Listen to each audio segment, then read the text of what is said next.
कान कटे जानवर की कुर्बानी का क्या हुक्म फुक़हा ने नकल किया है। चुनांचे अगर जानवर का कान थोड़ा बहुत कटा हुआ है, मामूली सा कटा हुआ है, तो ऐसे मामूली से कान कटे हुए जानवर की कुर्बानी करना जायज़ और दुरुस्त है। लेकिन अगर कान का अक्सर हिस्सा कट गया है तो फिर उसकी कुर्बानी दुरुस्त नहीं होगी। अब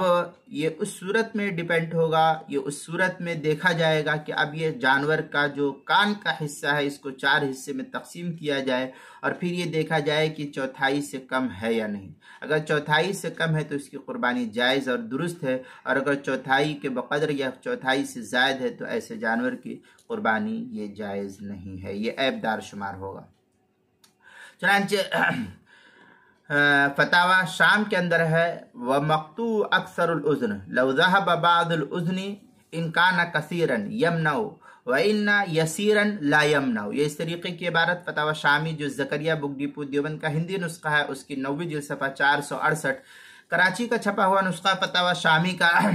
उसकी 6ठी जिल्द सफ़ा 323, फतावा हिंदिया उसकी 5वीं जिल्द सफ़ा 297, अलबहरुर राइक जो ज़करिया बुक डिपो देवबंद का हिंदी नुस्खा है उसकी 9वीं जिल्द सफ़ा 323, फतावा तातार खानिया जो ज़करिया बुक डिपो देवबंद का हिंदी नुस्खा है उसकी 17वीं जिल्द सफ़ा 429, जवाहिरुल फ़िक़ह पहली जिल्द सफ़ा 450, फतावा रहीमिया 10वीं जिल्द सफ़ा 48, आपके मसाइल और उनका हल उसकी 4थी जिल्द सफ़ा 188, जामिल फतावा 4थी जिल्द सफ़ा 407, किताबुल मसाइल 2री जिल्द सफ़ा 316 और 317 पर इसको नकल किया गया है।